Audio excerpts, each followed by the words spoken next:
So hello everyone, doctor Jangi this side. और इस video में बात करेंगे कि हम हेयर ट्रांसप्लांट कितना जल्दी कर सकते हैं।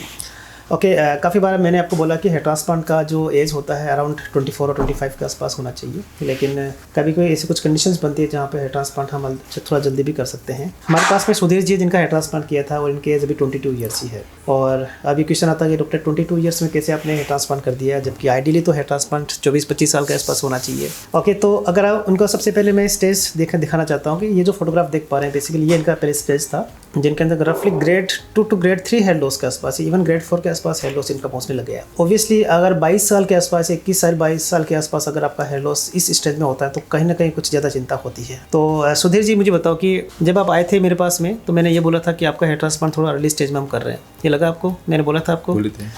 तो ऐसी क्या चिंता लग गई थी कि आपको 22 साल में भी हेयर ट्रांसप्लांट करना पड़ा? भाई क्या ऐसे, क्या आपको क्या फील कर रहे थे आप?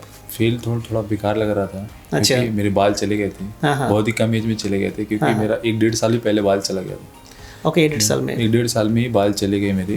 पापा ने कहा आप जाओ जहाँ समझ में आता। फिर मैंने आपको यूट्यूब पे देखा सर। फिर मैंने आया, फिर मिले। तो क्योंकि 22 साल में अमूमन क्या होता है, सबके हेयर होते हैं और एज बहुत कम होता है, और वो एक ऐसी एज होती है वो जहाँ पे आप अपना करियर भी फोकस कर रहे होते हो। और दूसरी बात है कि सोशली अगर आपको थोड़ा सा उतना अच्छा नहीं लगता है। देखिए, अगर कोई भी हेयर लॉस अगर आपका एक स्टेज के बाद में होता है ना, तो वो सोशली आपको ज़्यादा एक्सेप्टेबल होता है। ओके, जैसे कि अगर 30 साल के आसपास जिनकी शादी वादी हो चुकी है, अगर थोड़ी बहुत बाल कम होते हैं तो इट्स ओके। लेकिन अगर ऐसी एज जहाँ लगता है कि थोड़ा सा वो ज़्यादा फील आई थिंक आपको हो रहा होगा। बहुत ही प्रॉब्लम होती थी। मतलब अगर कहीं जाना रहता मार्केट वगैरह तो हमेशा सर ढक के जाना रहता था। लोग पूछते थे क्यों ढकती थी, बहुत ही प्रॉब्लम होती थी। मुझे याद है आप आए थे, कैप वेप लगा के आए थे। कैप लगा के आया था मैं।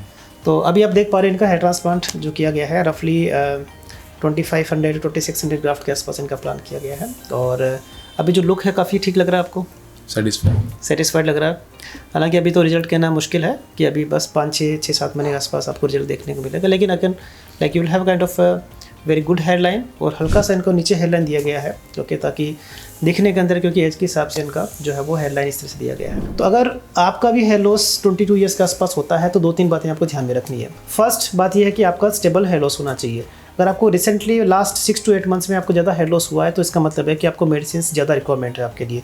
You have to take the proper therapies part. Okay, first once your hair loss is stable, जहाँ लगता है कि आपके बाल स्टेबल से हो गए हैं, तो उस कंडीशन के अंदर आप डॉक्टर से अप्रोच कर सकते हैं। आपकी स्टेज को देखते हुए डॉक्टर आपके लिए एक डिसीजन ले सकते हैं। लेकिन ये जरूरी नहीं कि आप 22 ईयर्स पे हमेशा हेयर ट्रांसप्लांट कराइए आप, ठीक है। मैं कोशिश करूंगा कि, या फिर हर कोई डॉक्टर कोशिश करेगा कि आपका अर्ली स्टेज पे ज़्यादा हेयर ट्रांसप्लांट की नीड नहीं हो। ये बहुत ज़्यादा इस बात को समझने की जरूरत है आपको भी। और ऑब्वियसली अगर आपका अर्ली स्टेज पे हेयर लॉस होता है तो आपको मेडिसिन वाले पार्ट पे ज़्यादा फोकस करना है, क्योंकि अगर आपने फ्रंट पे आपने हेयर ट्रांसप्लांट करा लिया, ओके, बैक में आपका हेयर ट्रांसप्लांट होता, फिर अगर आपका हेयर जो बचेगा नहीं यहाँ पर, तो ऑब्वियसली आपको बार बार हेयर ट्रांसप्लांट करना पड़ेगा, तो भी ठीक नहीं है। और थर्ड सबसे बड़ी बात है कि आप हमेशा उस स्टेज में होते हैं 22 ईयर्स के अंदर, तो हमेशा ये सोचते हैं कि डॉक्टर मेरा लो हेयर लाइन होना चाहिए। लेकिन आपको उस चीज़ को समझिए कि अगर आपके बाल बहुत अच्छे हैं और हेयर लॉस बहुत ज़्यादा नहीं है तो हो सकता है कि डॉक्टर आपका हेयर लाइन थोड़ा सा अच्छा दे दे। अदरवाइज जो डॉक्टर आपको हेयर लाइन जो बताए कि भाई ये आपके लिए हेयर लाइन अच्छा है, उसी को आप एक्सेप्ट करने की कोशिश कीजिए, क्योंकि डॉक्टर आपके करंट कंडीशन को भी देखता है और आपके फ्यूचर को भी देखता है। तो इन दोनों को बैलेंस बनाता है, और साथ में ये भी देखता है कि हमारे पास डोनर एरिया कितना है। जैसे इनकी बात करें सुधीर सर की, तो सुधीर सर के हेयर बहुत अच्छे थे ओके, और काफ़ी अच्छा डोनर एरिया था इनका, और बाकी जो हेयर है बहुत अच्छे हैं। आपके फोटोग्राफ देख पा रहे हो, इनके हेयर बहुत अच्छे हैं। तो मैंने ये एज्यूम किया कि भाई चलो ठीक है, इनका अगर एक अच्छा हेयरलाइन दिया जा सकता है, लो हेयरलाइन दिया जा सकता है, एंड उम्मीद करेंगे कि बाकी वाले हेयर हमारे अच्छे बचे रहे। तो ये प्लानिंग होना बहुत ज़्यादा जरूरी है। इसलिए आप अर्ली स्टेज में कभी भी हेयर ट्रांसप्लांट के लिए ज़्यादा से एग्रेसिव मत होइए उस चीज़ के लिए ओके। थोड़ा अपने आप को टाइम दीजिए और उसके बाद अपने आप को डिसाइड कीजिए, राइट।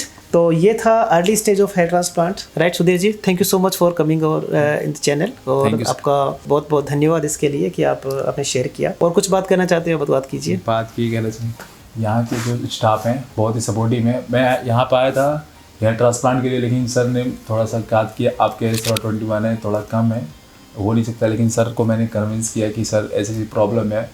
अभी तो यहाँ पे पब्लिक में बहुत ही फेस करना पड़ता था, लोग पूछते थे, देखते थे, बहुत ही प्रॉब्लम होती थी। मैंने सर को बहुत ही कन्विंस किया, तो सर तो उसके बाद हेयर ट्रांसप्लांट किया। हाँ बिल्कुल, हमेशा कभी भी एग्रेसिव मत होइए हेयर ट्रांसप्लांट के लिए। एंड यस, किसी स्टेज में लगता है कि डॉक्टर को हाँ आपको हेयर ट्रांसप्लांट करना चाहिए, तो डेफिनेटली वो करेंगे आपके लिए, राइट।